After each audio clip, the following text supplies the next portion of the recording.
Liam, 4-0 win, great way to end 2021. Yeah, actually makes the game against the points against Curzon a really good point. Keeps the run going into 14 games. Nice to got goals in the first half. We played some really exciting stuff. Played the game in what I consider the right way. We got the ball in the right areas. We pressed them. We got breakaways. We scored a couple of great, well-worked set pieces. And they were well worked, by the way. It all relies on the delivery, but the movement was good. Could have had more. I feel sorry for Farsley in the fact of, listen, the past 6 of them had COVID, and they've come back and they've had to play.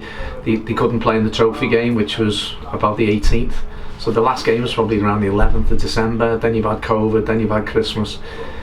Listen, it's hard to actually come out and then just perform, and we were at it. As I said, I was quick on Boxing Day to say first half we weren't at it, but today we were, and the game was over at half time. Yeah. I think a lot of people thought today, we had a hard game on Boxing Day, didn't we? And it's only 48 hours ago. But the lads are pretty fresh in that first half, particularly, didn't they? Well, listen, we've got to be right by Liam Edwards, who was very good the other day, and we know how good he is. But to ask him after the injury he suffered to play 2 games in 3 days, he wanted to play, which says a lot about him. I said, but it wasn't right. Marcus has got a big gash on the back of his head. His back's obviously been sore from the challenge. He wanted to play, but again, Isaac hadn't played on Boxing Day. Niall hadn't played on Boxing Day. Jack, we always planned on playing him in a higher position, just to actually run beyond Atkinson, where we thought he'd cause him a problem. And all that come off, and as you said, games are tough when they're not tough at them every week, but if you're 4-0 up, but it does send to the game becomes a little bit of an anticlimax. And that's probably what it was. Nice to get Russ back on the pitch. Yes, yeah. How is he? Well, he's been out since, if you think, it was the second game of the season. Yeah. So he's played the first game against Gloucester, and he played 25 minutes up at Spennymoor. Yeah. So it's a long time out. Yeah. He needs to get fitter, which he knows, but that's only because he's been. We had a few setbacks on the way back, but a broken ankle's a broken ankle. Yeah, well, we're talking about players. Chris Doyle, any update on him? Doyle should be back running within the next 10 days. Again, big player for us, been a big miss. The lads have done well defensively. No, I'm not saying that, but him in and around the team, I think we're always a better team with Chris Doyle in it. Yeah, we always look good. Been a strange year, hasn't it, really? We've only actually played 27 games. We've only played 27 games, and we've only lost 6 games in 2021. A bit of a false statistic, but you must be pleased with the way the year's gone.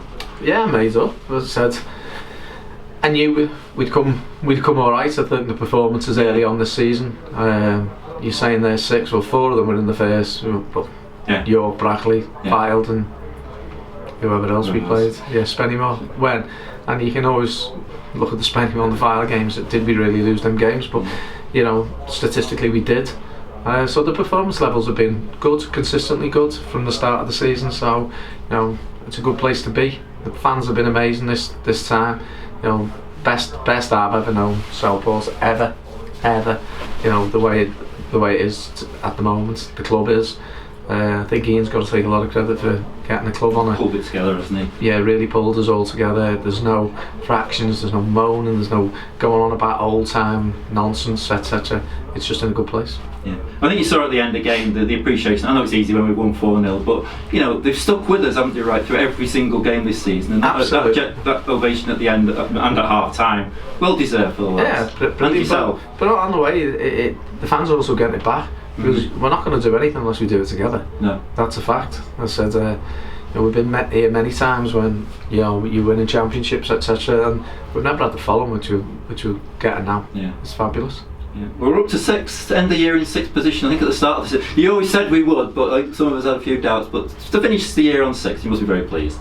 Yeah, but I couldn't be happier with what the squad is, what they've dished up, the attitude.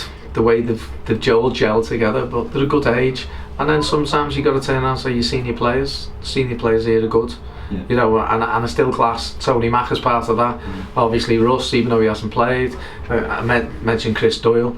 Obviously Adam on the pitch, you can tell now he's grown into the role as being a leader. And you look at people playing, it's clear as day that Doug's got a twinge in his back, so he shouldn't be playing, but he is. We just let Doyley take the throw-ins, so that's a big. They all want to play for you at the moment, don't they? There's nobody sitting there on sulking or anything. Well, if you say that, I'll say I don't think it's a case that they want to play for me. They want to play for the club, and then even more, they want to play for each other. You can see them, the standards, what they're setting all the time, and again, do things right.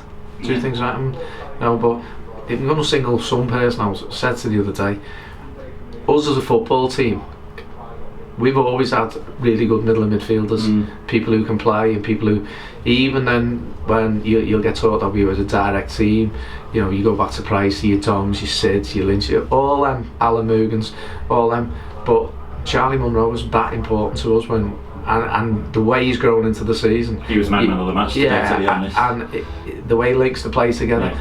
But people don't understand how much second ball he wins and how much understanding of the game he's got. So for him to step up from the North West Counties to actually get to the stage where he is, he's done remarkably well. Yeah. Final word on Tony McMillan. Coming up to 40 in January, isn't he? And he had a game yesterday for Bootle, I believe. Yeah, I don't think Youngie will be happy with me, but clean sheet. Yeah, well, it doesn't surprise me. There's no bigger fan than Tony Mack than me. I said it's probably because I signed him when he was 19. David Moyes actually paid his wages for us for the first year at Runcorn. Did he? And did us a great favour. And to be honest, I've had him more or less everywhere I've been. So not only that, he's a top keeper. He's a brilliant lad. I think anyone who's ever played with him will understand that. His sense of humour and his personality around the place is invaluable. And the other thing, I've been lucky enough to say he's my friend as well, he's my mate, so I'm lucky. Well, have a good New Year, Liam. We go again on the 2nd on Sunday, isn't it? We've got a few days off now, so a chance to recover a bit. So have a good New Year and thanks for this year. Alright, Rob, thanks for everything. Brilliant. Thank you. Bye.